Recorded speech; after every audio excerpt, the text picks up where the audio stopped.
Today, we're doing something a bit different. We're taking just one single powerful statement and really, putting it under the microscope. Our mission.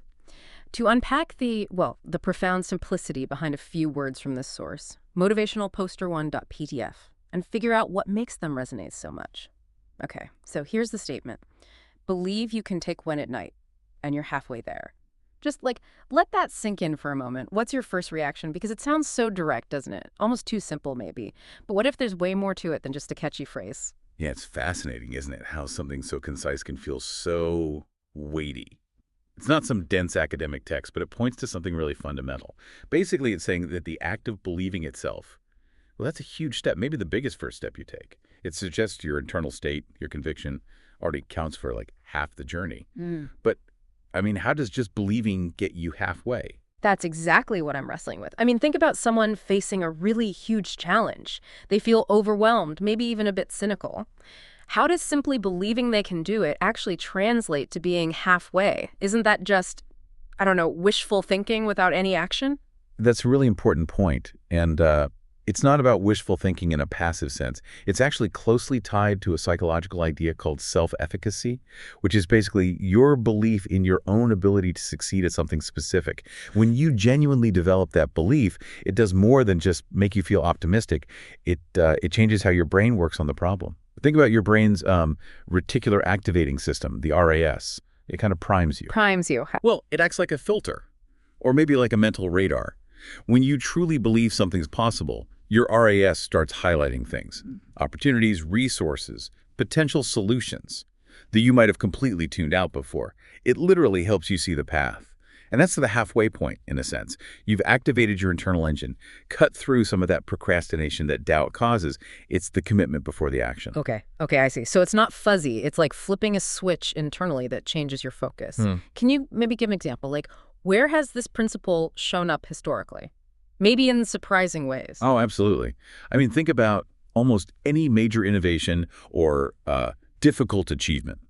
Take like the Wright brothers. Before they actually flew, most people thought heavier than air flight was, impossible, science fiction. But they believed. That internal halfway point, that conviction, fueled their persistence through failure after failure. Yeah. Others would have just quit. Right. They kept going because they believed it was possible. Exactly. Or explorers heading into totally unknown territory. They didn't have a map. But their belief that they could reach their destination or that there was something to find, that's what kept them moving forward against all odds. Belief doesn't magically remove obstacles, obviously, but it gives you the mental strength, the focus to actually deal with them. It's that shift from no way to, okay, how could I? Yeah, that's powerful. It really reframes what the first step even is. But okay, what about someone who's really struggling? Someone stuck in that I can't place. How do they even start to believe? How do you build that belief muscle to get to that halfway point? That's a great question because it's not always easy. Often it starts small. It's not about suddenly having this huge unwavering faith. It's about building self-efficacy through small, manageable wins. Break the scary task down into tiny pieces you know you can handle and focus on past successes. Remind yourself of times you did overcome something difficult, even if it seems small now. Your brain needs that evidence. Also, try to reframe setbacks. Instead of, I failed, think, okay, that didn't work. What did I learn? What data did I get? It builds belief based on reality, not just hope. Right, small steps and learning from mistakes. Okay, so bringing this all back, that simple phrase really holds a lot, doesn't it? Believe you can and you're halfway there. The core idea from the source seems to be just how transformative that internal conviction is. It's not just fluff. It suggests it has a real, tangible effect on your progress, like the mental shift is a massive chunk of the work. Precisely. That halfway point isn't measured in miles walked or tasks completed, not yet anyway. It's achieved by that internal pivot.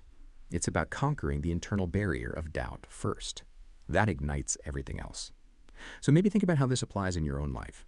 When you face something daunting, where does your starting point really lie? Is it external or internal? And here's something to chew on. If belief truly is halfway there, what does that tell us about the very first hurdle in anything we try to do? It might just be the most critical step is one you don't take physically, but one you simply decide internally.